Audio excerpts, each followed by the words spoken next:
Présenté par Jean-Pierre Gracien, ce soir à 20h30.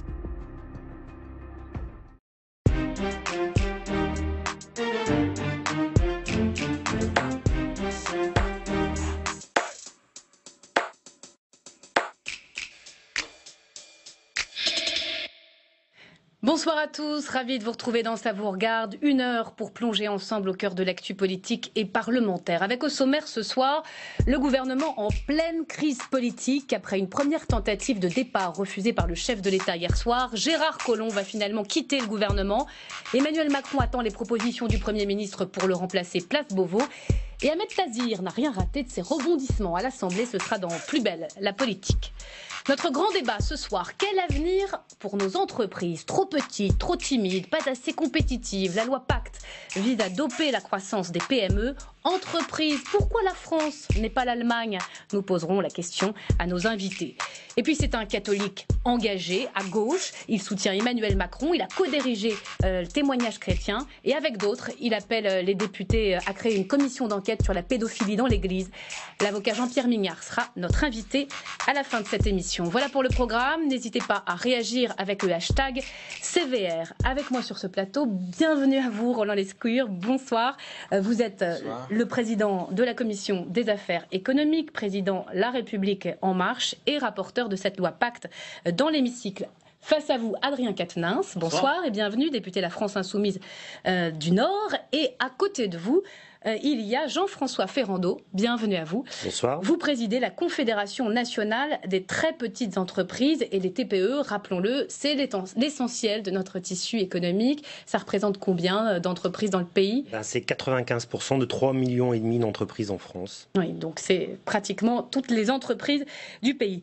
On va débattre de la loi Pacte, on va débattre de notre modèle économique, mais avant cela, on va rejoindre tout de suite, c'est la tradition, Ahmed Tazir. Bonsoir Ahmed. Bonsoir Myriam. Rien ne va plus en Macronie, je le disais, les adieux de Manuel Valls ont vite été éclipsés à l'Assemblée. Gérard Collomb va s'en aller.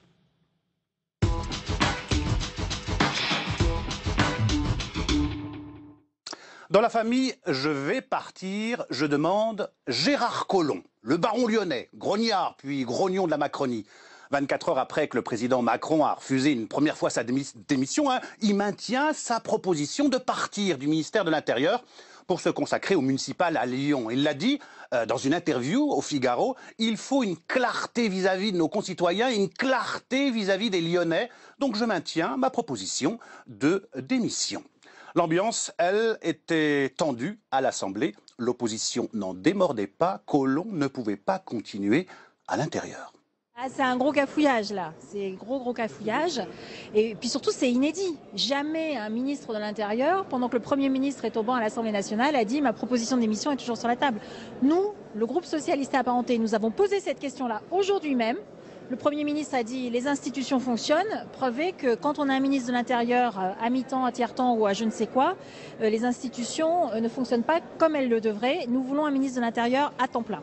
Gérard Collomb doit partir, c'est absolument évident. Comment voulez-vous que Gérard Collomb puisse continuer à exercer ses fonctions de ministre de l'Intérieur alors qu'il est en campagne à Lyon? On a l'impression que le ministre de l'Intérieur est allé plus à l'extérieur que vraiment à sa fonction, quoi. Bon, on en devient, non mais ça exprime une crise, on ne sait plus très bien où on en est. Crise, cafouillage, c'est pas tombé dans l'oreille d'un sourd. Emmanuel Macron déclare trouver regrettable que Gérard Collomb se soit mis dans la situation le conduisant à devoir démissionner. Il lui conserve toute son amitié et il recevra rapidement les propositions du Premier ministre en vue de son possible remplacement. Dans la famille, je pars, c'est sûr, je demande Manuel Valls, ex-député, ex-ministre de l'Intérieur, ex-premier ministre. Lui, c'est pas Lyon qu'il veut conquérir, c'est Barcelone. Et écrire une belle page de l'Europe, pourquoi pas? Regardez cette image assez rare pour être soulignée. Standing ovation pour un député, entouré de ses collègues qui se lèvent, la majorité debout pour applaudir l'ancien Premier ministre sur le thème « On vous regrettera ». On vous regrettera, enfin, c'était pas le cas de tout le monde sur les bancs de l'Assemblée, regardez.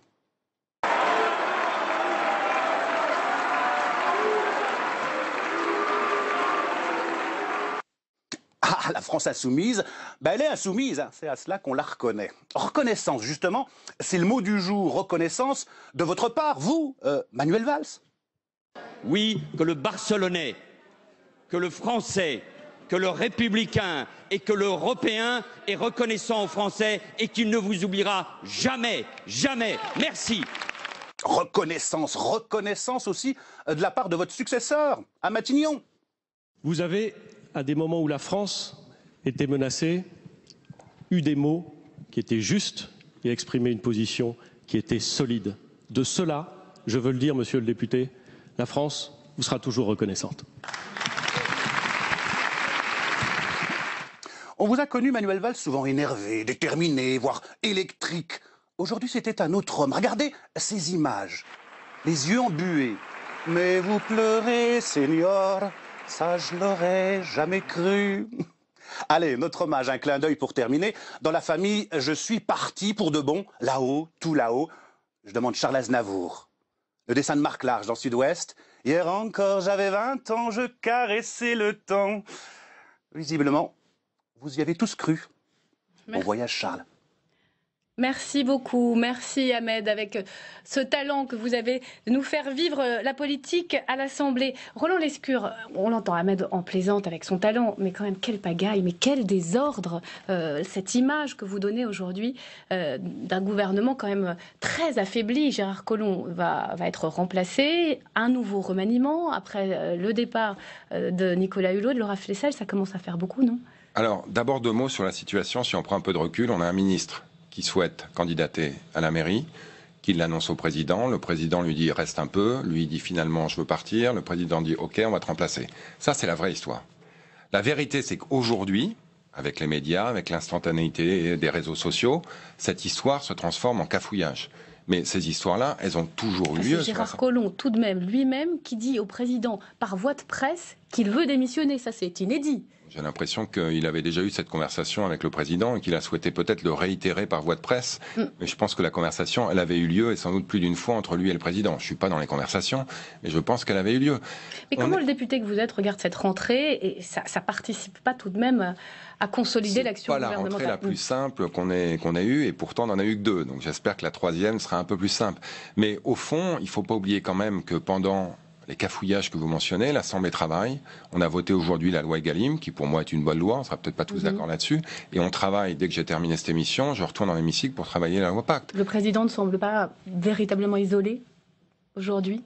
Un de ses piliers, l'un de ses plus fidèles, Gérard Collomb, qui s'en va, qui le quitte. C'est l'impression que j'ai, non. Je pense qu'on l'a vu en déplacement, il était loin d'être isolé et il revient en France avec la barre bien à bâbord. Et je pense que de ce point de vue-là, on est tous ensemble sur la transformation de la France, avec une rentrée pas facile, mais derrière du vrai travail de fond qui se fait. Allez, on va débattre une petite réaction tout de même. Adrien Quatennens, ce feuilleton Collomb toute la journée, qu'est-ce que ça vous inspire? Mais je pense que ce feuilleton doit être reconnecté dans une ambiance générale qui dure depuis maintenant le début de l'été, avec l'affaire Benalla, puis vous l'avez dit, la démission de M. Hulot. C'est une ambiance de fin de règne, alors que ça fait qu'1 an et demi que Emmanuel Macron est au pouvoir. Et ça participe de cette déliquescence qui est plutôt fragilisante pour le pays, y compris quand on parle du ministère de l'Intérieur, c'est-à-dire le premier flic de France, dans une situation particulière que l'on connaît. Moi, je pense que la situation était inéluctable, c'est-à-dire qu'il y a un point de non-retour qui est peut-être, j'ai envie de dire, la gueule de bois après l'ivresse de la promesse d'Emmanuel Macron. C'est-à-dire que dans la mesure où vous avez un président de la République qui, sur le fond, est absolument connecté avec ce que faisaient ses prédécesseurs et continue plus durement que ses prédécesseurs la même trajectoire, il ne peut pas obtenir d'autres résultats. Et là où il y a un vrai drame pour Emmanuel Macron, c'est qu'il avait encore un ressort qui consistait à dire « mais nous, on va laver plus blanc que blanc et ça sera la République exemplaire ». On voit bien que même là-dessus, ça n'est pas le cas, c'est la République des affaires. Donc on a un point de non-retour qui est atteint. Je pense que la rupture est consommée, que la Macronie trébuche, vous l'avez dit, et d'ailleurs je dis aux Français qui nous écoutent, il va falloir porter un message clair aux prochaines européennes parce que c'est la première fois que vous pourrez voter. Non mais on ne va pas faire la campagne des prochaines européennes parce qu'on voudrait débattre. Je conclue très rapidement pour dire Emmanuel Macron dit je vais poursuivre la même politique alors que l'opinion est en désaveu pour lui. Et il ne voit pas ce qu'il se passe. Moi je suis sûr d'une chose, il entendra le bruit des bulletins de vote aux élections européennes. Donc je dis aux Français de s'en saisir. Vous répondez rapidement. 2 mots, Monsieur Quatennens, il y a 1 an et demi, il nous disait l'élection est illégitime. Aujourd'hui, laissez-moi terminer. Allez, on ne va pas débattre de l'actualité politique du jour. Légitimité, évidemment qu'Emmanuel Macron... Roland Lescure. Monsieur Macron est légitime, il a été élu. Non, mais me faites pas dire... Dites pas que j'ai dit illégitime, c'est grave. Vous mettez en cause... Monsieur Mélenchon qui a dit ça. Non, personne n'a jamais parlé de légitimité. Quand on est élu démocratiquement, on est légitime. Allez-y, Roland Lescure. On vous écoute et puis ensuite on débat. Certains d'entre vous parlent de référendum anti-Macron pour les élections européennes. On est dans le déni de démocratie. Donc les élections européennes, elles auront lieu. J'espère qu'elles auront lieu projet contre projet sur l'Europe. Bien évidemment, on parlera d'Europe aussi. On aura beaucoup d'autres émissions pour en parler. Ça sera l'occasion de dire qu'ils en auront ras-le-bol. Allez, Monsieur Quatennens, juste une petite question, parce que c'est vrai. Une autre question. Sur les images qu'on a vues, on a pu être surpris de vous voir brandir dans l'arène de l'hémicycle, la représentation nationale, ces banderoles bon débarras.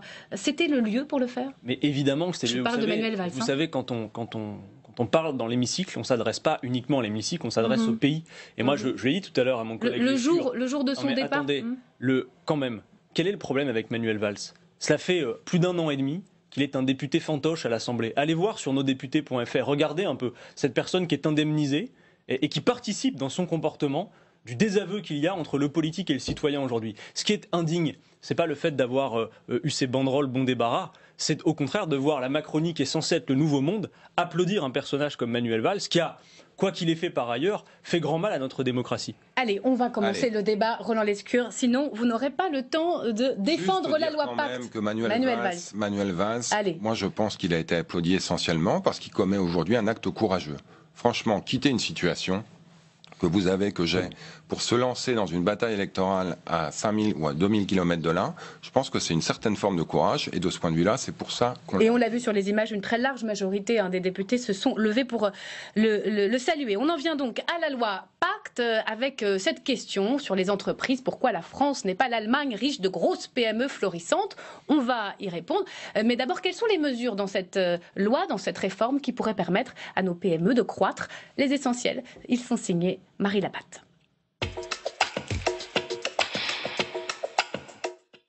C'est la pierre angulaire du projet de loi Pacte, les seuils d'effectifs dans les entreprises.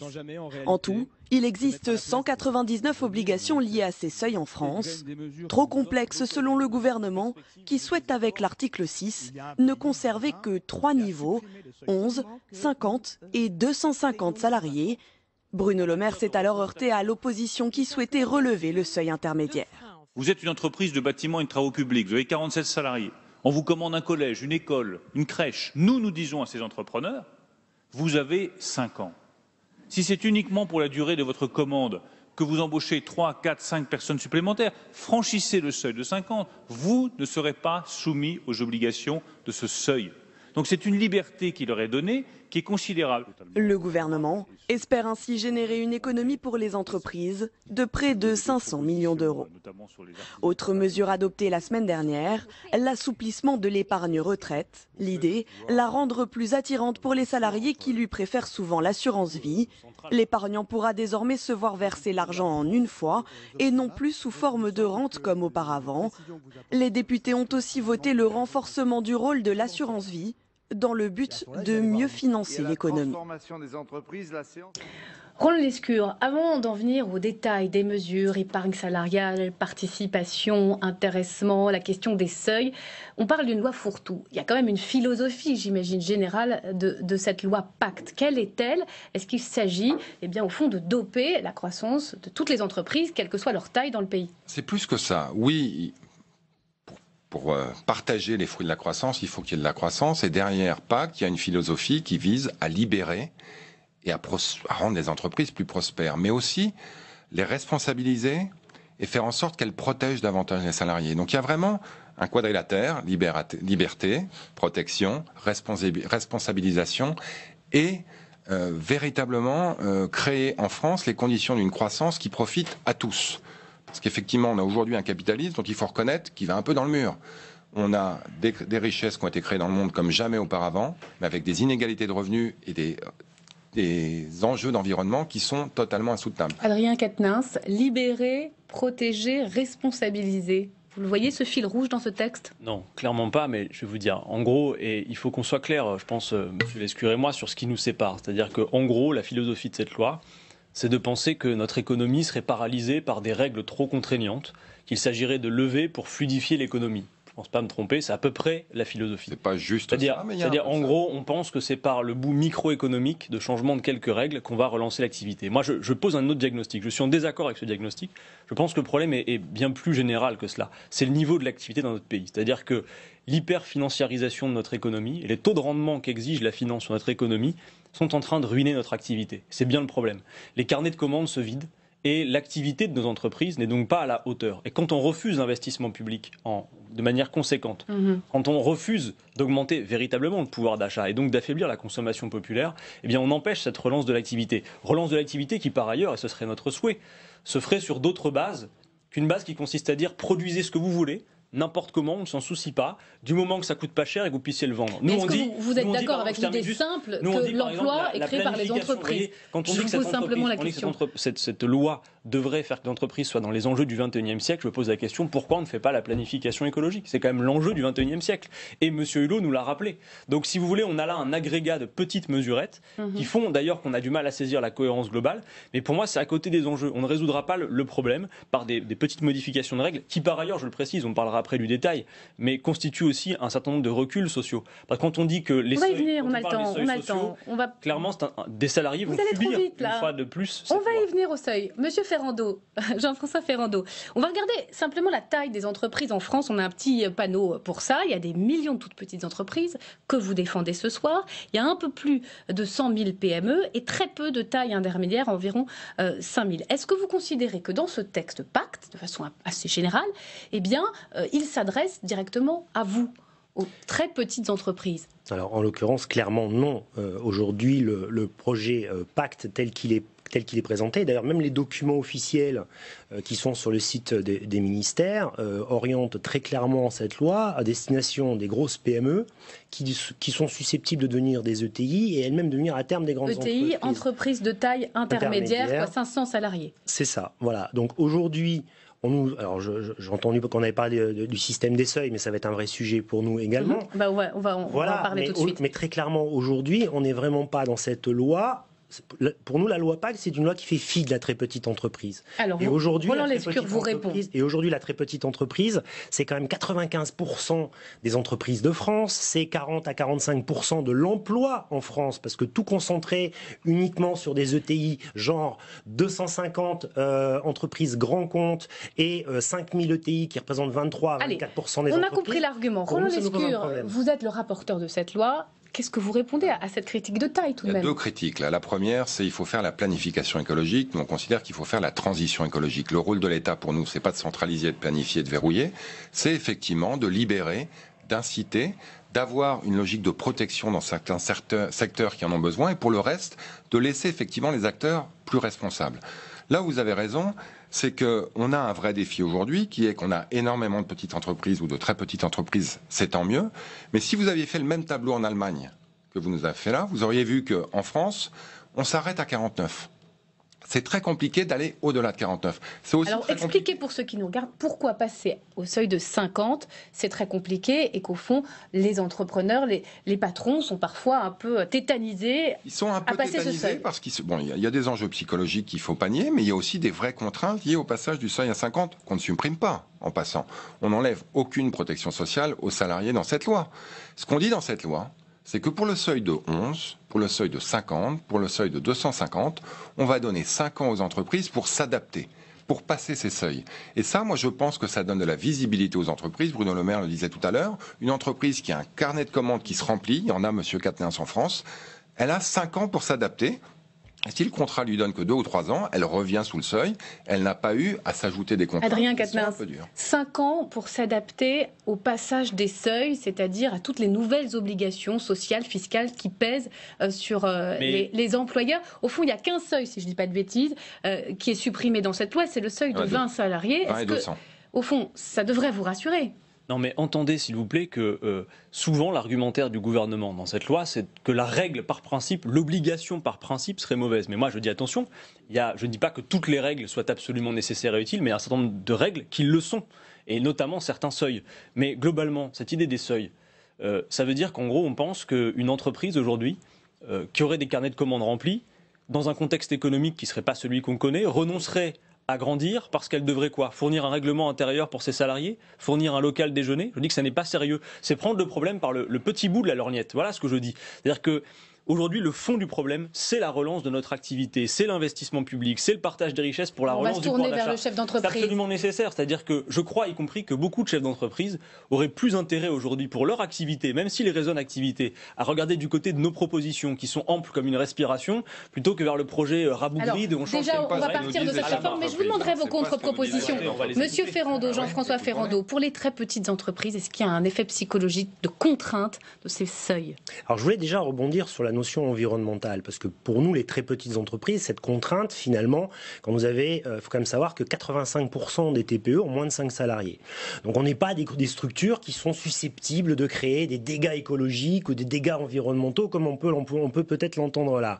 Donc ça, c'est un premier élément. Le deuxième élément... On va en reparler peut-être un peu plus tard de cette responsabilité écologique. Mais sur les seuils, s'il vous plaît, répondez à ma question. Sur les seuils, mais c'est important parce que aujourd'hui, quelles que soient les activités des TPE, nous avons déjà les réglementations environnementales qui contraignent les entreprises dans le bâtiment, pour prendre que cet exemple-là, mais il y en a plein d'autres, qui contraignent d'ores et déjà les TPE à rentrer dans cette logique de la notion de bien faire les choses dans les règles environnementales. Donc ça, c'est un premier élément. Les seuils. Maintenant, pour en revenir au seuil, bien évidemment. Donc là, à notre sens, on est dans une démarche très communicante. Voilà. Parce que c'est vrai que quand on lit le projet de loi tel qu'il nous est présenté, on ne peut qu'adhérer. On se dit, on est dans le choc de simplification finalement. Mais déjà, sur le terrain, est-ce qu'il y a un effet psychologique? Est-ce qu'il y a un effet désincitatif à embaucher un de plus? Mais je vais vous répondre. Aujourd'hui, quand on est sur cet effet de seuil, cet effet d'annonce qui est de dire, on passe de 199 à 3 seuils, bien évidemment que présenté de cette manière-là, on est sur de la simplification. Nous, dans les très petites entreprises, on attend ça de la simplification. Sauf que malheureusement, ce n'est que de la communication. Parce que derrière cela... Quoi précisément? Je vais vous l'expliquer. Derrière cela, il n'y a pas la modification du Code du travail. Il n'y a pas de modification du Code de la sécurité sociale. Et le temps que tout ceci se mette en place, il va se passer d'un nombre d'années incalculable. Vous ne faites pas confiance au gouvernement pour appliquer... Alors, je vais aller plus loin que ça. C'est la mise en œuvre. Mais moi, je vais aller plus loin que ça. C'est-à-dire qu'aujourd'hui, on est dans une démarche qui est de dire on ramène les seuils à 3 niveaux. Et puis quand on nous parle, nous, très petites entreprises, sur un autre sujet qui est croisé, et c'est ça qui est important, qui est le PASS, le prélèvement à la source, et que nous avons M. Gérald Darmanin qui nous fait circuler un courrier dans lequel il nous explique que nous pourrons avoir un accès à un service gratuit, parce que c'est des coûts supplémentaires, ce fameux prélèvement à la source, pour nous, et qui va nous le mettre à disposition à partir... Une très grande anxiété. C'est pas ça, c'est qu'à partir de 20 salariés. C'est-à-dire qu'il nous repose, il nous reparle d'un seuil de 20 salariés, alors qu'en même temps, on nous explique qu'il n'y a plus que 3 seuils. Alors, il y a une défiance, vous l'entendez? Non, mais moi, ce que j'entends, c'est que la défiance des Français et des entrepreneurs français vis-à-vis de la politique, c'est pas sur nosdéputés.fr qui le mesure, c'est sur le terrain. Et moi, ce que je veux en France, c'est que on a tendance à dire le travail s'arrête quand on a voté la loi. Pour moi, sur Pacte, le travail, il va commencer quand on aura voté la loi. Moi, je veux aller dans la Creuse, je veux aller en Corrèze, je veux aller dans le Bas-Rhin pour rencontrer les entrepreneurs, leur expliquer ce qu'on est en train de faire, qui nous redonnent du feedback sur ce que eux perçoivent sur le terrain. C'est une loi qui a été préparée de manière exceptionnelle. Ça fait 1 an qu'on consulte tout le monde. Avec les entreprises. Avec les entreprises, avec les citoyens. Il y a une consultation citoyenne ouverte. On a proposé des mesures qu'on est en train d'adopter, contre lesquelles certains sont opposés, ce que je peux comprendre, mais qui vont, je l'espère, être adoptés, qui vont ensuite devoir être présentés, être vendus, être mis en œuvre. Moi, je porte un amendement dans cette loi. C'est le dernier. Allez-y. Il va passer en revue toutes ces mesures, s'assurer qu'elles sont mises en œuvre, exécutées et qu'elles sont évaluées. Moi, ce que je veux, c'est... Un service après-vente sur le terrain. Un véritable service après-vente sur le terrain de cette loi qui, je pense, est important. Adrien Quatennens, un mot, parce que je voudrais qu'on série les problèmes. C'est très technique. Pensez à ceux qui nous regardent. Sur ces seuils, quelle est votre crainte principale? Mais la crainte sur... Ils ont 5 ans, finalement, les entrepreneurs, pour se conformer aux obligations. Je dis, ça tient d'abord au diagnostic. Moi, je considère que je comprends la cohérence qui est celle de la majorité dans cette loi Pacte. Je la comprends. Je dis que nous ne réglerons pas les problèmes de l'activité, du niveau de l'activité et de l'emploi dans notre pays avec ce type de mesures. Moi, j'ai des propositions beaucoup plus amples à faire. Mais par exemple, dans cette loi Pacte, nous, on propose aussi plein d'amendements. Vous voyez, par exemple, on se dit, puisqu'on doit avoir une responsabilité des salariés qui soient plus engagés dans l'entreprise, on pourrait par exemple, parce que le modèle allemand est pris souvent à géométrie variable. Vous remarquez que quand il s'agit de faire bouffer à tout le monde de l'hyperflexibilité, on utilise le modèle allemand. Par contre, quand il s'agit de dire combien de salariés on met dans les conseils d'administration, les décisions se prennent, sachez qu'en Allemagne, la moitié de l'effectif des conseils d'administration, ce sont des salariés. Je n'ai pas vu que Bruno Le Maire proposait ça, et nous le proposons. De la même manière, on s'interroge sur la pérennité de l'entreprise liée à l'actionnariat. C'est-à-dire que nous, on fait cette proposition, que l'actionnaire, son droit de vote au sein de l'entreprise soit fonction de sa durée d'engagement. Parce qu'aujourd'hui, vous ne pouvez pas nier la prédation absolue du capital qui ne se soucie pas de la pérennité de l'entreprise. Vous pouvez vendre des bananes, ce que vous voulez. Il y en a, ils se fichent complètement de savoir ce que fait l'entreprise, ce que font ses salariés. Juste, ils pompent les richesses produites. Nous disons, eh bien, votre droit de vote devrait être fonction de la durée d'engagement dans l'entreprise. Voilà des propositions qui nous paraissent de bon sens. Est-ce que c'est pas simplement du bon sens? Vous pourriez dire oui à ce genre d'amendement de la France insoumise. Parce que c'est amendement refusé. Je peux dire quelques mots? Roland Lescure, allez-y. Donc le capitalisme à l'allemande, c'est pas la panacée. Effectivement, il y a un vrai paritarisme avec des syndicats qui sont représentatifs et beaucoup plus que ceux qu'on a en France. Nous, on double le nombre d'administrateurs salariés dans les conseils d'administration. Laissez-moi terminer. Des comités d'entreprise bien plus forts que la loi Pénicaud a affaibli, vous le savez. C'est-à-dire que c'est un modèle global qu'il faut regarder. Vous avez quand même un chef d'entreprise qui se plaint du droit du travail. Donc je vous laisse discuter avec lui. Ne dites pas que les chefs d'entreprise se plaignent du droit du travail. Les chefs d'entreprise réfléchissent. On est là pour développer des arguments. Personne ne va rien comprendre. S'il vous plaît. Monsieur Lescure, on n'est pas en train de se plaindre de la loi du travail. On est en train de vous avez mal compris. On est en train aujourd'hui de vous expliquer que la loi Pacte, telle que vous nous la présentez, et en tout cas les 10 points principaux sur lesquels vous êtes en train de nous vendre finalement une belle idée, et finalement, quand on regarde vraiment dans le fond du sujet, c'est comme la liquidation judiciaire. C'est faux de dire qu'on ne peut pas recréer l'entreprise quand on est en cours de liquidation judiciaire. C'est faux. Voilà. Quand vous nous parlez également d'un ensemble d'éléments, quand on reprend la globalité de la loi Pacte, on y trouve la réduction des périodes de solde des commerçants, on va y retrouver le véhicule autonome, on y retrouve tout un tas d'éléments. Par contre, il y a un élément que vous ne nous citez pas à nous, chefs d'entreprise, c'est le fait que c'est nous qui allons le financer à hauteur de 2,3 milliards d'euros, et ça a été annoncé par M. Bruno Le Maire, sur les aides aux entreprises. C'est lui qui nous l'a dit, c'est dans la presse. Financer quoi? J'ai pas compris. En fait, de financer cette loi Pacte qu'il a estimée à 1,1 milliard d'euros la première année, 1,2 milliard d'euros la deuxième année. Il y a beaucoup de choses dans cette loi, et si on mélange tous les sujets, on va bien comprendre. Mais derrière cela, le vrai sujet, c'est la cession des actifs. Donc trois sujets. D'abord, France-Allemagne. Là où je rejoins M. Catanins, c'est qu'on manque en France de capitalisme de long terme, de capital patient, capable d'accompagner les entreprises dans la durée. Le plus grand actionnaire des entreprises françaises, c'est BlackRock. Il est d'ailleurs très patient. Et si on adopte l'amendement que vous souhaitez qu'on adopte, M. Larry Fink, qui je pense n'est pas le parangon du capitalisme que vous souhaitez, ou même de l'économie que vous souhaitez, vous allez lui doubler ou lui tripler ses droits de vote. Moi, je ne suis pas pour ça. Deuxième point, ce qu'on fait dans cette entreprise, dans cette loi, c'est qu'on généralise l'épargne salariale et qu'on dit aux salariés: vous allez être associé à la gestion des entreprises, vous allez être aussi salarié, associé à ses résultats. Laissez-le finir, vous répondrez sur l'épargne salariale juste après. Vous allez devenir actionnaire de votre entreprise, vous allez devenir actionnaire des grandes entreprises françaises, des petites, parce qu'on manque cruellement de capital dans les TPE et dans les PME en France. Et ça, c'est présent en Allemagne et ce n'est pas présent chez nous. Maintenant, pour ce qui est du coût de la loi Pacte, ça a été dit, ça va coûter 600 millions d'euros, un peu plus de 500. Ça va être financé sur le budget général. Et par ailleurs, en parallèle à la loi Pacte, il y a 400 millions de baisse des taxes affectées sur les chambres de commerce et d'industrie qui vont se traduire par autant de coûts en moins pour les entreprises. C'est des taxes qui sont payées par les entreprises. Très bien, vous êtes rassurant sur le coup. Adrien Quatennens, il y a le mot épargne salariale qui a été prononcé. C'est intéressant parce que ça nous permet un petit peu d'avancer. Je voudrais qu'on parle aussi de l'intéressement et de la participation. Sur ces volets-là, au fond, le salarié revient un peu au cœur des fruits de l'entreprise.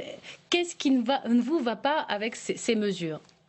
Alors d'abord, c'est des mesures qui permettent finalement de contourner ce qui nous semble utile de faire, y compris pour le problème à la source. Je vous parlais tout à l'heure de l'activité dans ce pays. Et l'activité dans ce pays, elle ne se relancera que si la consommation populaire va se relancer. Alors aujourd'hui, le pouvoir d'achat des Français est en berne. Ce que va permettre le développement de l'épargne salariale, quelque part, c'est accroître la financiarisation de l'économie que je viens de dénoncer à l'instant. Ce sont des produits financiers dans lesquels on va investir. Mais qui plus est, c'est un moyen, non seulement c'est une niche sociale, parce que vous savez que ces produits d'épargne sont une niche sociale dans la mesure où il n'y a pas de cotisation sociale. Donc quel sera l'effet pervers à part la financiarisation? La sécurité sociale va du coup en pâtir, mais surtout, ça permet d'éviter ce qui nous semble être le vrai problème aujourd'hui, qui est la question de l'augmentation des salaires. Et sur ce point juste, et peut-être qu'on parlera de l'écart des salaires après, mais quand Bruno Le Maire nous dit, et il a des mots forts d'ailleurs, dans lesquels moi je m'inscris, quand il dit ce sont les écarts de salaire exorbitants, c'est Bruno Le Maire qui le dit, qui tue la cohésion de notre nation et de l'entreprise. Ce sont des termes forts, je pourrais les faire miens. Le problème, c'est que Bruno Le Maire spé de mots en croyant que la transparence va suffire. On va laisser Disons que la Roland transparence ne suffira pas. Alors il y a Elle ne plusieurs suffira sujets. pas. Il y a plusieurs On propose de limiter l'écart des attendez. salaires. Roland Lescure, déjà, vous répondez parce qu'on l'entend beaucoup dans l'hémicycle, sur les bancs de la gauche, France Insoumise, mais aussi socialiste. Attention, les salaires ne vont plus augmenter. Ça va se faire stagner les salaires, toutes ces mesures sur participation et intéressement. Vrai ou faux? C'est une bonne question. Le passé montre que ce n'est pas le cas, mais il faut surveiller ça. Moi, je pense qu'on peut avoir l'un et l'autre. Ce sont deux outils de rémunération différents, complémentaires, l'un qui est plus à long terme, l'autre qui est plus à court terme. On va l'évaluer. Dans mon fameux amendement, je souhaite qu'on puisse évaluer l'impact de ces mesures sur les hausses de salaire en France, dans les entreprises qui font de la participation et celles qui ne le font pas. Cela étant dit, il ne faut pas oublier qu'on manque cruellement de capital action en France et que moi je préfère que ce soit les salariés français qui financent nos PME plutôt que la RIFING. Allez, on va parler s'il vous plaît, c'est moi qui commande, on va parler de la transparence. Vous en avez parlé un instant, Adrien Quatennens. Il y a un député La République En Marche, Mathieu Orphelin, qui veut faire la transparence sur les salaires. Dis-moi combien tu gagnes, je te dirai si c'est plus ou si c'est moins. Alors on n'en est pas là, on l'écoute et puis on en débat après, la transparence sur les salaires dans l'entreprise. L'idée de départ, c'est qu'on puisse afficher dans les entreprises les écarts de salaire entre notamment ceux qui gagnent le plus et le salaire moyen et le salaire médian. On a aujourd'hui des écarts de salaire, on a des PDG qui gagnent 200 fois le salaire médian de leur entreprise. C'est juste dément. Et donc effectivement, tous ces excès-là, ils sont nuisibles pour notre économie, pour l'entreprise, pour la répartition des richesses au sein de l'entreprise. Ça favorise aussi une croissance qui ne profite qu'aux plus aisés. Et donc tout ça, c'est des excès qu'il faut réguler et montrer la réalité des écarts de salaire dans ces grandes entreprises. C'est un premier pas pour réguler tout ça. Adrien Quatennens, vous entendez Mathieu Orphelin, choqué comme vous par les écarts de salaire dans les entreprises, un pas vers la transparence. Est-ce que c'est déjà ça? Mais c'est toujours déjà ça, mais c'est pas suffisant. Juste avant de vous répondre, je voudrais juste donner un chiffre, parce que vous dites que cette loi est technique et qu'il faut donner à voir des choses précises. En 20 ans, les dividendes en France ont augmenté de plus 200%. D'accord ? Sur la même période, parce qu'on parlait de salaire, le salaire moyen a augmenté de 14,5%. En 1980, un salarié français travaillait en moyenne 9 jours par an pour financer et rémunérer les actionnaires. Aujourd'hui, c'est 40 jours. Preuve, s'il en fallait une, alors que la productivité a fait un bond dans la même période, de cette prédation du capital sur le travail. Je m'arrête là sur cette question-là, sur l'écart des salaires. Aujourd'hui, dans le CAC 40, l'écart moyen, il est de 1 à 257. Moi, je fais une proposition qui est la limitation de l'écart des salaires de 1 à 20. Ça ne veut pas dire que je souhaite confisquer au patron sa rémunération. Ce n'est pas confiscatoire, l'écart des salaires de 1 à 20. Parce que si le très haut dirigeant, qui aujourd'hui nous coûte très cher, et je pense que nous avons, pas les patrons, certains patrons qui sont au-dessus de nos moyens et nous coûtent très cher, souhaite maintenir l'écart de 1 à 20, il peut maintenir son niveau de salaire, mais il augmente tous les autres, ce qui participe de la relance de l'activité. Vous voyez, je crois que les parachutes dorés ont fait la démonstration que la transparence ne suffit pas à limiter l'écart. Jean-François Ferrando là-dessus, puis Roland Lescure. Monsieur Quatennens, en fait, vous parlez des grands patrons. Évidemment. Et évidemment que ce ne sont, à notre sens, à nous, ce ne sont pas des patrons, ce sont des dirigeants salariés cadres supérieurs qui sont embauchés pour mener et piloter les grandes entreprises.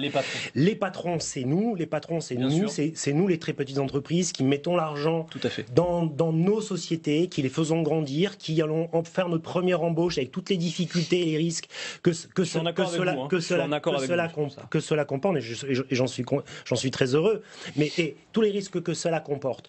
Et derrière cela, et je vais revenir sur la notion de la possibilité de mettre en place des plans d'épargne et des plans... Mais vous ne gagnez pas 257 fois ce que gagnent vos salariés. Oui, mais à un moment donné, il faut qu'on arrête de vouloir tout mélanger. C'est-à-dire que les patrons, tels que vous les présentez... Non, justement, je viens de dire, il n'y a pas les patrons. Donc très bien. Il y a les TPE, les PME, c'est très bien, on est d'accord au moins sur ce point-là. Pas de caricature sur ce plateau. Voilà. Allez-y, terminez. Voilà. Maintenant, pour ce qui est de la distribution, finalement, de la richesse dans le monde de l'entreprise. Les 3/4 des TPE aujourd'hui ne sont pas en termes de distribution de dividendes. On est déjà dans la problématique de devoir et de pouvoir payer nos salariés parce que nous sommes des très petites entreprises et que notre trésorerie à nous, elle est dans des situations souvent compliquées parce qu'il suffit qu'on ait un de nos clients qui peut-être lui-même va déposer le bilan, ne nous paye pas une facture et on se retrouve dans une situation assez vite compliquée. Donc ça, c'est aussi... Vos clients souvent sont les grosses entreprises. Alors, et là, c'est un autre débat, mais en tout cas, et c'est pas non pas toujours le cas en l'occurrence, mais globalement, c'est pas toujours le cas. Derrière ça, ce qui nous importe. Et d'ailleurs, il y a même certains patrons de TPE, il faut quand même le rappeler, qui payent leurs salariés sans être payés eux-mêmes. On en est là aujourd'hui dans le monde de la TPE. Roland Lescure, il y a plusieurs sujets à nouveau. Allez-y, je vous laisse la parole, excusez-moi, vous êtes là pour ça. Le temps est compté. Et aujourd'hui, quand on nous explique que ces patrons de TPE, quand ils viennent être liquidés, c'est ça le vrai sujet, aujourd'hui, de la possibilité de rebondir. Mais vous savez ce que c'est que les 3D dans le monde de la liquidation d'entreprise? Vous allez nous le dire. Eh ben, c'est un chef d'entreprise qui est caution personnelle de tout ce qui se passe dans son entreprise, son crédit, son découvert de la société au moment où il liquide, et il est sur ses deniers personnels engagé financièrement. Qu'est-ce qui se passe derrière? Les fameux 3D, la dette qui le poursuit, la dépression et potentiellement le divorce. Ouais. Roland Lescure. Très important. Bon, les dividendes, je ne vais pas en parler trop longtemps, c'est un vrai sujet qu'on a entre nous, mais imaginez que les dividendes tombent dans la poche de méchants gripsous avec des grands chapeaux et des cigares. C'est pas ça. Les dividendes, pour la plupart, ils sont réinvestis dans l'économie, M. Caténins. Bien sûr que si. C'est pas dans l'économie réelle, vous savez. Dans l'économie réelle, le capital des entreprises... Non, mais il y a des choses qui sautent sous les yeux, quoi. J'essaye d'être honnête tous les jours et je suis sûr que vous aussi. Bien sûr. Maintenant, alors justement, les questions que vous posez sont essentielles. Essentielles. Sur la trésorerie, on a mis en place un amendement très important qui fait que les grandes entreprises qui souvent payent leurs fournisseurs avec des lance-pierres vont être non seulement condamnées par le juge comme c'est le cas aujourd'hui, mais vont avoir leur nom publié. Et là, c'est de la transparence. Et nous, on pense que ça peut avoir de l'impact. Quel seuil? Dans les grands journaux. Ça prend une décision de justice. Qu'est-ce que ça fait d'être publié dans les grands journaux, M. Lescure? Enfin, chaque année, on a le palmarès des plus grandes rémunérations. Est-ce que le name and shame des petites entreprises, le name and shame. Deuxième amendement très important qui a, je pense, été insuffisamment commenté, vous parliez de divorce, qui concerne directement les chefs d'entreprise des petites entreprises, c'est la reconnaissance enfin portée par l'UDP, et Alain Griset que vous connaissez bien, du conjoint collaborateur. Ça, c'est pas une mesure pour les grandes, les moyennes ou les ETI, c'est une mesure pour vous. Alors précisément, ce sont ces femmes qui ont travaillé souvent pour leur mari artisan pendant une vie, il y a eu un divorce ou un décès, elles n'avaient pas de statut, vous leur en avez donné un, et ça a été voté à l'unanimité avec beaucoup d'émotion, là. On l'a dit ici, on l'a vu dans cette émission. Je voudrais juste vous demander sur la transparence, sur les salaires, finalement, si l'amendement est adopté, on peut voir le panneau, vous allez publier le salaire médian et le salaire moyen. Et le salaire des plus hauts dirigeants. Et le salaire des plus hauts dirigeants. Est-ce que ça suffit? M. Caténins portait un amendement supplémentaire qui était pour Regardez, on découvre à l'antenne les salaires médians en France, le salaire moyen. Ça, c'est en France. Oui, mais est-ce que ça suffit? Alors ça, ce tableau, il est très intéressant parce qu'on voit la différence qui a été notée par notamment Mathieu Orphelin entre la moyenne et la médiane. Donc c'est important de regarder les deux. Parce que la moyenne est souvent tirée vers le haut, vers les grosses rémunérations. C'est déjà pas mal. Franchement, on en fera plus que dans beaucoup de pays, on en fera plus qu'on n'en a jamais fait en France. Et la vraie question, les écarts de rémunération, c'est quoi?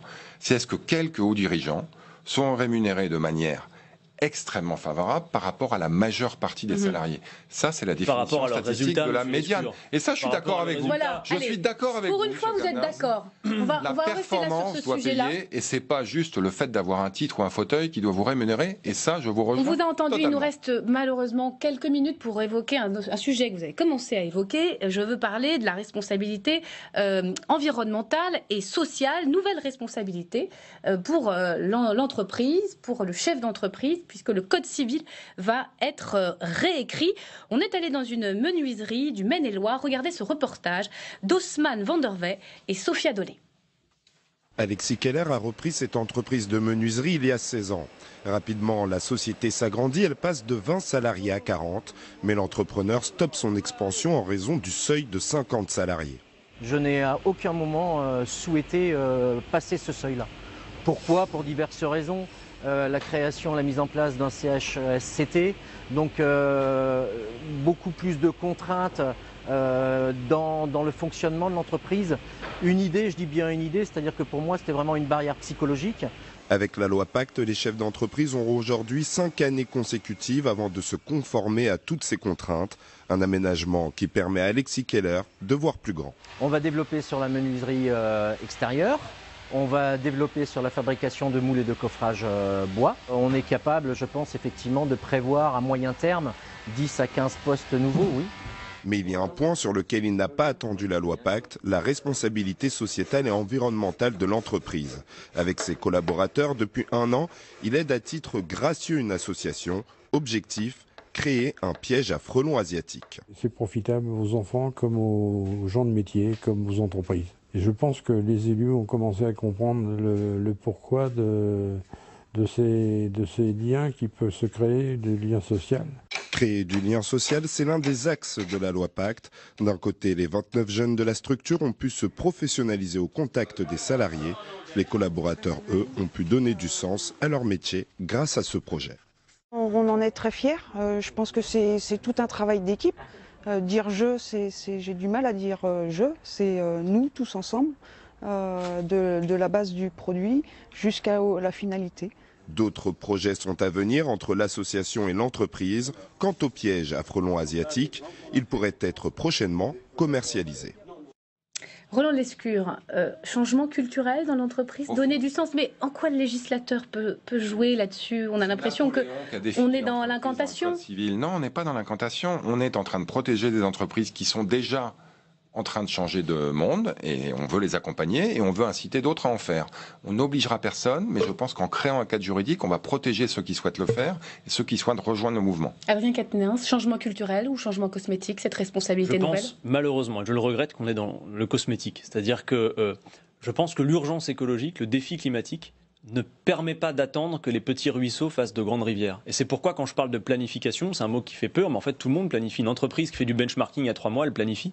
C'est en gros se donner des objectifs et voir comment on y répond. Et ça me paraît être une urgence absolue qui permet par ailleurs de relancer l'activité du pays sur d'autres bases que l'offre comme on a aujourd'hui. Allez, le mot de la fin, quelques secondes. Alors pour nous, c'est le chef d'entreprise. Non mais c'est très bien que ce soit facultatif. C'est-à-dire ceux qui veulent rentrer dans cette logique et dans cette politique puissent le faire, c'est très bien. Il n'en demeure pas moins que ça reste une inquiétude pour les patrons de TPE, parce que nous sommes déjà quasiment responsables de tout, pénalement de quasiment tout, aussi en termes de responsabilité dans les très petites entreprises.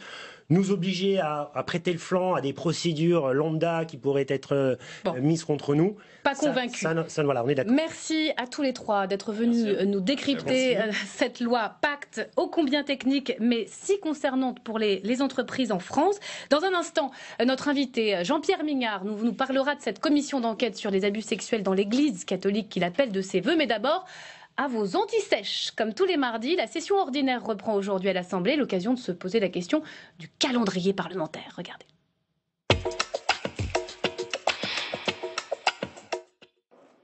C'est l'article 48 de la Constitution qui organise les débats à l'Assemblée nationale. Le calendrier parlementaire se construit par séquence de 4 semaines. Le gouvernement dispose de 2 semaines pour présenter ses projets de loi. Les 2 autres sont théoriquement réservés aux députés, une pour proposer des textes de loi et l'autre pour contrôler l'action du gouvernement et évaluer les politiques publiques. Mais le gouvernement a la priorité pour l'examen du projet de loi de finances, du projet de loi de financement de la sécurité sociale ou encore pour déclarer une guerre. Dans l'hémicycle, les groupes minoritaires qui peinent à se faire entendre disposent de ce que l'on appelle une niche parlementaire. Une fois par session, chaque groupe est maître de l'ordre du jour pour une séance. L'occasion de présenter ses propositions de loi, mais en pratique, ces textes ne sont que rarement adoptés. Vers une commission d'enquête sur la pédophilie dans l'Église catholique, après l'appel lancé par plusieurs personnalités dans Témoignages chrétiens, dont vous, Jean-Pierre Mignard, bonjour et bienvenue. Merci d'être sur ce plateau. Vous êtes avocat, on va y revenir. Eh bien, aujourd'hui à l'Assemblée, des députés de gauche et aussi de la majorité ont souhaité dire oui à cet appel, mais c'est encore à l'Assemblée d'en décider. Regardez ce sujet de Clément Pueyrot. Puisque l'Église catholique n'arrive pas à faire toute la lumière sur les crimes pédophiles commis en son sein, députés et sénateurs doivent s'en charger. Voilà le message qu'envoie ce matin le groupe socialiste en proposant cette commission d'enquête au président de l'Assemblée nationale. Une commission d'enquête, ça n'est jamais la même chose qu'un rôle de juge. Mais c'est la possibilité de faire la lumière sur une question qui préoccupe largement les Français et ensuite, s'il y a matière, de saisir la justice. L'initiative est saluée par la gauche, mais laisse la droite sceptique. On est dans quelque chose qui relève essentiellement et à mon avis uniquement de la justice. Et je ne vois pas en quoi une commission parlementaire... Alors après, si le groupe PS décide de le faire, ils le font. Il y a besoin de se pencher sur le sujet sans avoir d'œillères sur ce qui peut se passer réellement au sein de l'Église catholique et que ça doit être l'occasion, cette commission, de pouvoir le faire. Cette annonce répond à un appel lancé vendredi dans l'hebdomadaire Témoignages chrétiens par plusieurs personnalités de la société civile. L'Église catholique est régie par l'état de droit. Elle n'échappe pas plus que les autres à la loi républicaine. Elle doit le faire devant la justice, mais aussi devant la représentation nationale. Au sein du groupe majoritaire, certains députés voient ce projet d'un bon œil. C'est le cas de Jacques Maire, député des Hauts-de-Seine et signataire de l'appel. Il y aura un débat dans notre groupe et c'est un débat qui sera mené avec, je dirais, précaution parce que ce sont des sujets sensibles. Je ne veux pas du tout préjuger de ce que peuvent être les positions des uns et des autres parce que je l'ai prise à titre personnel. Mais je suis persuadé que beaucoup de députés partagent ma préoccupation. Côté Église catholique, la pertinence de cette démarche fait débat. Certaines voix, comme l'archevêque de Paris, Monseigneur Aupetit, font preuve d'ouverture et estiment que cette commission ne serait pas une entorse à la laïcité. Jean-Pierre Mignard, c'est très rare que la société civile, au fond, se tourne vers la représentation nationale pour lui demander de créer une commission d'enquête sur un sujet aussi grave. Là, on parle d'un véritable fléau, les abus sexuels dans le clergé. Qu'est-ce que vous attendez précisément des députés ? On attend d'une instance qui devait être une instance tierce, de favoriser, la vérité, parce que manifestement l'Église n'arrive pas à se sortir de ce problème qui maintenant l'assaille un peu de partout. Pas seulement d'ailleurs l'Église de France. Quand on fait l'inventaire des autres églises dans le monde, des fois le bilan est autrement plus catastrophique. Mais bref, on n'arrive pas à savoir. Et comme on n'arrive pas à savoir, c'est parce que de l'intérieur même de l'institution, il y a des blocages, il y a des répugnances à dire, il y a ou des timidités. Bref, certains doivent penser que dire trop, chercher la vérité, c'est affaiblir l'institution, alors qu'en réalité, c'est précisément le silence, cette espèce d'opacité qui, à notre sens, l'affaiblit et porte un coup assez terrible à la confiance qu'on doit avoir en elle. Il y a eu d'autres commissions d'enquête à l'étranger. Je pense aux États-Unis, à l'Allemagne, à l'Irlande, l'Australie. Au fond, c'est ce modèle-là que vous réclamez, la place du témoignage, la place de la prise de conscience, quitte à être plus dans le symbolique, mais en même temps à débusquer aussi des choses pour aider la justice. Oui, alors aider la justice, vous savez très bien, de toute façon, ce sera une initiative parlementaire, quelle qu'elle soit, mais dans tous les cas... On ne pourra pas empiéter sur les procédures en cours. Parfaitement exclu. La séparation judiciaire, sur ce point, on connaît nos textes, la séparation des pouvoirs. C'est une évidence. En tout cas, ça doit permettre effectivement d'ouvrir les archives quand c'est nécessaire, d'entendre pour savoir quoi. Quel est le bilan ?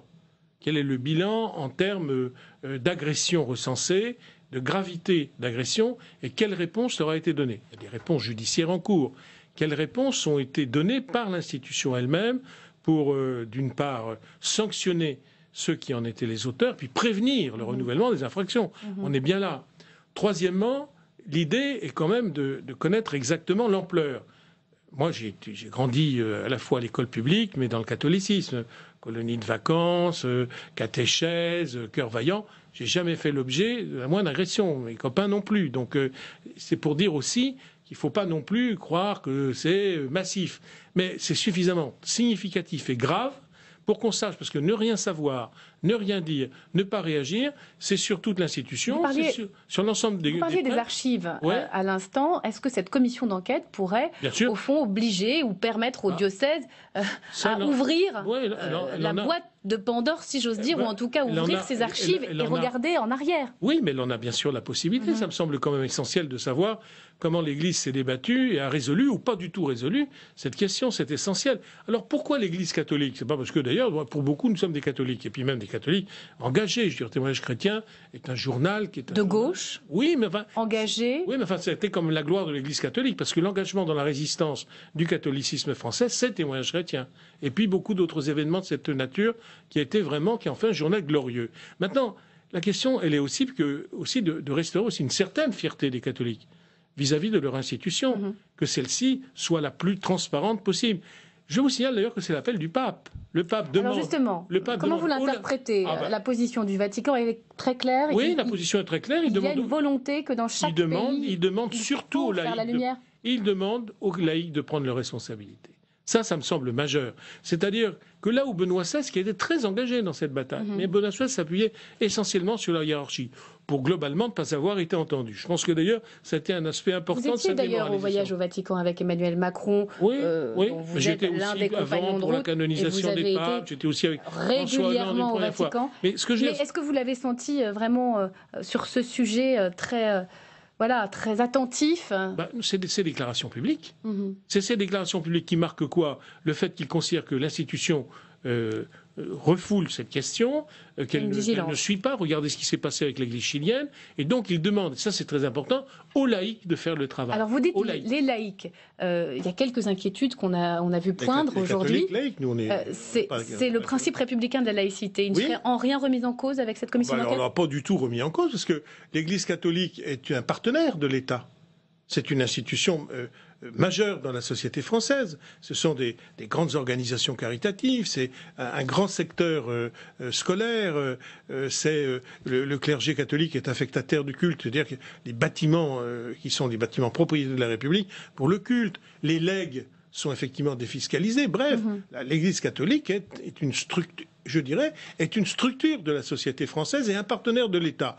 Il n'est pas du tout anormal que le Parlement, représentant du peuple, sache où en est cette institution, ce partenaire qui se débat dans des difficultés qu'il n'arrive pas à résoudre par lui-même. Vous l'avez dit tout à l'heure, au fond, vous trouvez difficile à l'Église elle-même de faire ce travail, voire impossible. Elle n'y arrive pas. Pourtant, il y a des procédures en cours. Vous les connaissez. Le procès canonique du père Prénat, qui a repris hier à Lyon. Il a été interrompu. Elle est jugée partie dans cette affaire? Oui, mais je pense qu'elle ne peut pas. Et puis alors, je pense que le droit canonique n'est pas une réponse. Le droit canonique n'est pas une réponse. Il faut savoir comment, premièrement, quelles sanctions sont prises, quels éloignements sont décidés, et bref, comment un inventaire extrêmement scrupuleux et systématique est fait dans tous les diocèses pour savoir ce qu'il en est. Aux États-Unis, notamment, certaines de ces commissions d'enquête ont permis, parce qu'elles ont fait remonter des affaires, à la justice de prendre le relais. Vous imaginez cela possible en France? Je ne sais pas, il faut d'abord que les affaires ne soient pas prescrites pour que la justice prenne le relais. Moi, j'ai reçu effectivement 2 lettres ce matin de personnes qui sont déjà peut-être 40, 45 ans et qui disent « mais nous, on souhaite participer, on a des choses à dire sur... » Mais manifestement, tout cela est prescrit. Donc, en effet, il y a une volonté de parole, une volonté de dire et je crois que c'est la question de la crédibilité, d'une certaine manière, de la survie morale de l'Église catholique qui se pose, non seulement vis-à-vis des catholiques, qui ne doivent pas avoir honte de leur Église, mais de tous les citoyens, précisément par le rôle que l'Église occupe. Donc, d'une certaine manière, c'est aussi une opération sauvegarde. Dernière question, depuis ce week-end où cet appel de témoignage chrétien a été rendu public, j'imagine que vous avez passé quelques coups de fil. On a vu des députés qui disent chiche dans le camp socialiste, dans celui de la majorité. Vous avez eu aussi des sénateurs en ligne. Vous pensez que ça va se faire? Ça y est? Je pense qu'il y aura une initiative parlementaire. Je ne sais pas laquelle, mais j'en suis sûr. Allez, vous restez avec nous, Jean-Pierre Mignard. J'en suis sûr, ça va vous intéresser. L'avocat que vous êtes va être intéressé par la chronique de Richard Verly. Tout de suite, on va parler Europe, comme tous les mardis, les lettres persales.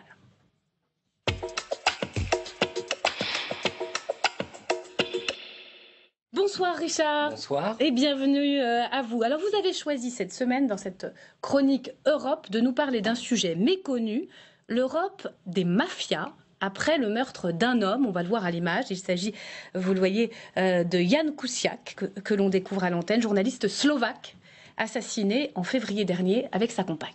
Oui, tout à fait, parce que nous révèle ce meurtre abominable qui a eu lieu en Slovaquie? Il nous révèle qu'une autre Europe est à l'œuvre. On parle toujours d'investissement, on parle de croissance, on parle de fonds communautaires, des milliards d'euros qui sont déversés dans les différents pays. On parle de l'émergence des partis populistes. Mais on ne parle pas de ce qui se passe sur le terrain où des organisations criminelles utilisent l'Europe, se jouent des frontières pour se rapprocher du pouvoir. Or, cette semaine, le gouvernement slovaque vient de mettre le doigt sur cette réalité après des mois de tergiversation, avec 4 arrestations.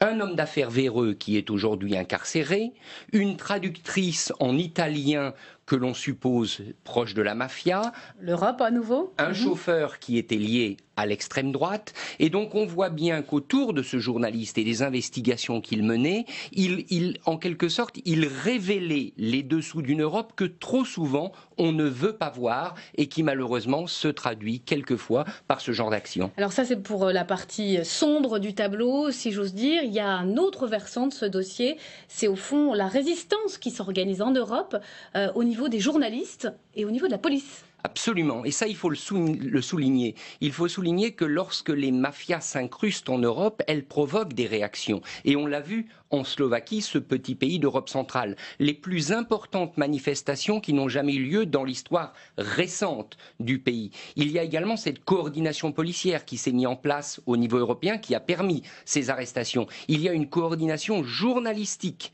qui a eu lieu avec des rédactions différentes dans différents pays européens. La constitution d'une rédaction spécialisée pour enquêter sur les affaires que ce jeune journaliste menait. Et l'autre leçon, outre la mobilisation de la société civile, elle est politique. Parce qu'on voit à travers cette affaire que l'Europe, ce n'est pas seulement une histoire de slogan, une histoire d'élection, une histoire de scrutin. C'est une Europe qui vit. Or, quand il y a une résistance, on voit que la vie de l'Europe est en cause et que les gens la comprennent. Personnellement, je ne connaissais pas Jan Kuciak, je ne connaissais pas non plus ses opinions sur l'Union européenne. Jan Kuciak, on va le dire, travaillait dans le même groupe que votre journal, Le Temps, journal suisse, puisque je le rappelle, pour ceux qui ne vous connaissent pas encore très bien dans cette émission, que vous êtes journaliste au Temps, correspondant du Temps à Paris. Et ce qui est très intéressant, c'est que à travers ce combat, Jan Kuciak se battait pour l'état de droit, il se battait pour les libertés, il se battait contre l'accaparement. Et donc, je crois qu'aujourd'hui, ce qui se passe à Bratislava, mais aussi ce qui s'est passé à Malte, où une autre journaliste, Daphne Caruana, a été assassinée il y a tout juste un an, c'est ce symbole-là qui peut faire bouger beaucoup d'Européens. Jean-Pierre Mignard, c'est ça l'Europe, au fond, celle qui vit, celle qui fait travailler au fond des journalistes d'investigation pour faire des enquêtes, celle de la coopération policière? Oui, je pense que s'il n'y a pas une mobilisation des sociétés civiles sur les questions de criminalité, mais aussi sur la montée aujourd'hui de sentiments de discrimination, d'hostilité et il faut bien le dire, de xénophobie, je pense que le compte à rebours du décès de l'Europe a commencé. Richard, le mot de la fin? Sans doute pour dire que les journalistes sont souvent à l'avant-garde. Dans ce cas de figure, ça leur a coûté cher, mais peut-être que le combat sera entendu. Merci beaucoup et à mardi prochain pour une nouvelle lettre persane. Signé Richard Verly, c'est la fin de cette émission. Merci de l'avoir suivi. Rediffusion, ne l'oubliez pas, à 23h30. On se retrouve demain pour un nouveau Ça vous regarde. Tout de suite, votre soirée documentaire. Très belle soirée sur LCP.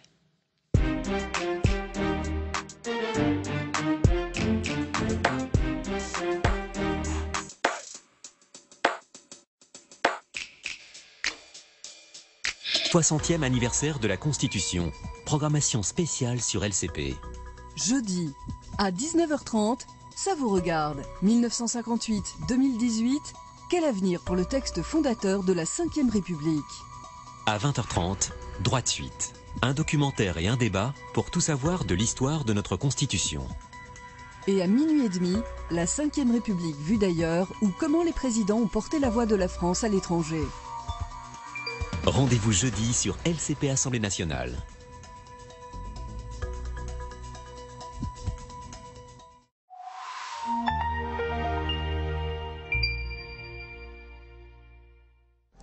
Parce que j'ai 5 ans quand j'arrive d'Algérie et que je m'entends dire un jour, alors que je suis juste là assise en bas de l'immeuble, par un jeune adolescent, « Toi l'arabe, tu pues ». Parce que ce jour-là, Souad Belhaddad a mesuré le poids de ces mots qui peuvent détruire mais qui peuvent aussi réparer. Elle a créé l'association Citoyenneté Possible qui propose des outils pour lutter contre toutes les formes de préjugés et de discrimination. On se sent effectivement moins seul et on peut réfléchir à ces paroles ou ces propos racistes, antisémites, sexistes, radicaux. Fraternité générale, parce que s'engager rime avec fraternité. Rejoignez-nous.